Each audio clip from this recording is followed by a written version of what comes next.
السلام علیکم ورحمۃ اللہ وبرکاتہ۔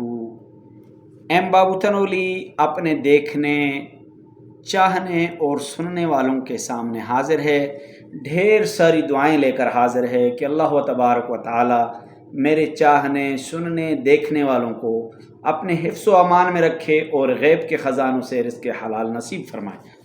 تو آج ایک اہم اور ضروری دینی مسئلہ لے کر آپ کے سامنے حاضر ہوا ہوں۔ آج کا مسئلہ کیا ہے کہ 4 رکعتیں نماز آپ پڑھ رہے تھے، 4 رکعتیں فرض پڑھ رہے تھے۔ آپ نے پہلی 2 رکعتوں میں سورہ فاتحہ پڑھی، لیکن آپ سورت ملانا بھول گئے۔ سورہ فاتحہ تو آپ نے پڑھ لی، لیکن آپ اس کے ساتھ دوسری کوئی بھی سورت ملانا بھول گئے۔ اب آپ جب پہلی 2 رکعتوں میں بھول گئے، آپ نے دوسری 2 رکعتوں میں سورت ملا لی، تو کیا نماز ہو جائے گی؟ پہلی 2 رکعتوں میں سورت ملانا بھول گئے، دوسری 2 رکعتوں میں سورت ملا لی، تو کیا نماز ہو جائے گی؟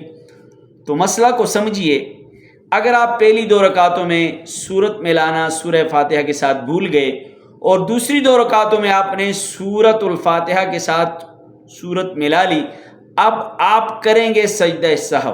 اگر آپ نے سجدہ سہو کر لیا تو نماز ہو جائے گی۔ آپ نے سجدہ سہو کر لیا تو نماز ہو جائے گی۔ تو اس مسئلے کو خود بھی سیکھیں، دوسروں کو بھی سکھائیں۔ امید ہے کہ آپ کو میرے یہ دینی مسائل سمجھ آتے ہوں گے اور آپ دوسروں تک پہنچاتے ہوں گے۔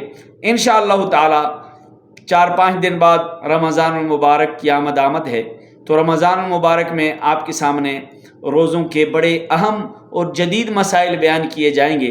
تو ان مسائل کو سیکھنے اور سننے کے لیے میرے اس یوٹیوب چینل کو آپ سبسکرائب ضرور کریں۔ السلام علیکم ورحمۃ اللہ وبرکاتہ۔